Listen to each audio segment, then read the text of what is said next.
Genesis 9, 1-7. We continue on. We're still dealing with Noah, and God is about to make a covenant with Noah.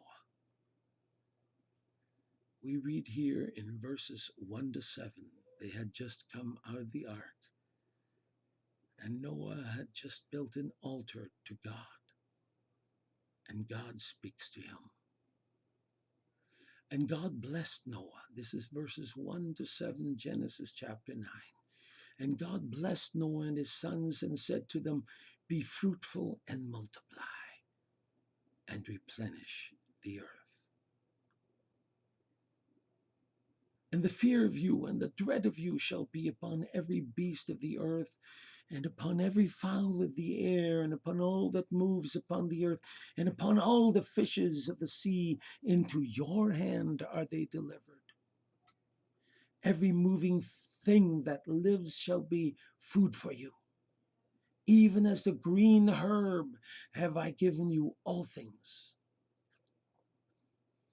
But the flesh with the life thereof, which is the blood thereof, you shall not eat.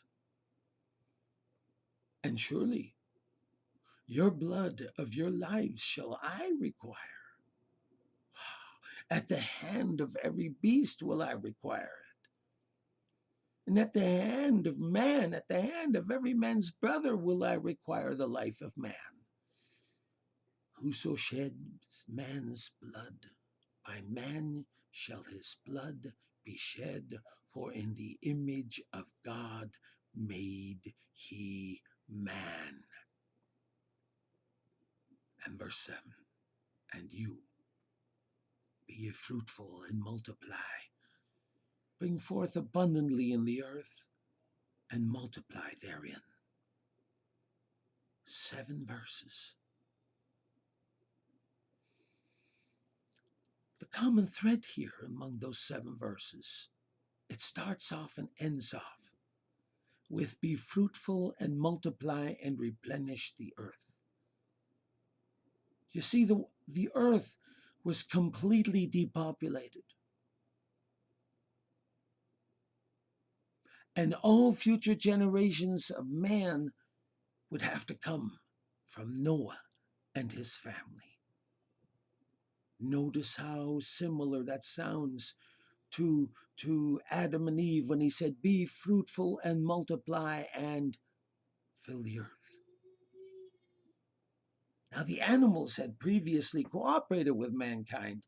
Let's go here. And the fear of you and the dread of you in verse 7 shall be upon every beast of the earth. You see, verse 1 and verse 7 open and close with life. And in between, it gives warnings. It tells you a caution to take. The animals had previously cooperated with mankind, as I said before, specifically with Noah and his family, and now the fear and dread of man came upon them. Remember, previously, these beasts of the earth were called beasts of the field, as we can read in Genesis 2:19-20. There was always a boundary made between man and these beasts. The animals that could not or were not tamed. Nothing here is mentioned of the domestic animals, except that they're included under all that moves upon the earth.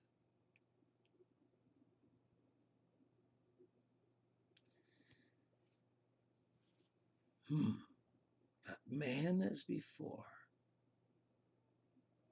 still had dominion. Into your hand they are delivered. Now, after the flood, God gave mankind permission to eat everything, both plant and animal. That's in verse 3. Let me read that again. Every moving thing that lives shall be food for you, even as the green herb have I given you all things. All of it is food for you. This was the dietary choice offered to Peter in Acts 10:11-16. When he had the spread, the big sheet with food in front of him.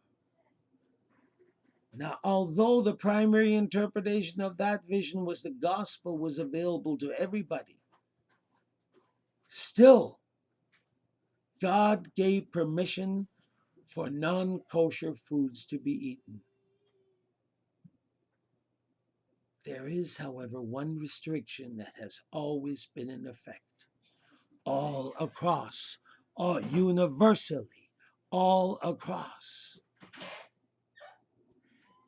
Flesh with the life thereof, which is the blood thereof, shall ye not eat. God also revealed that the life is in the blood. Once the blood is gone, there is no more life. All Christians were handed this rule as contained in Acts 15:20.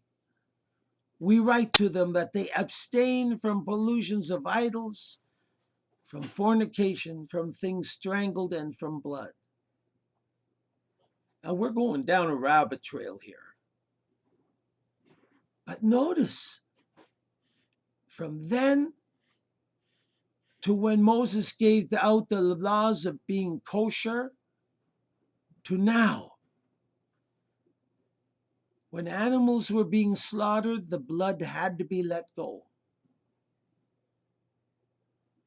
For the life is in the blood.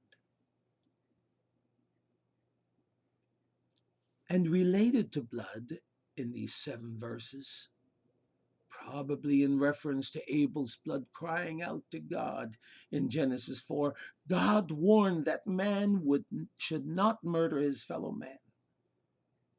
And also, if a beast killed a person, that beast should be killed.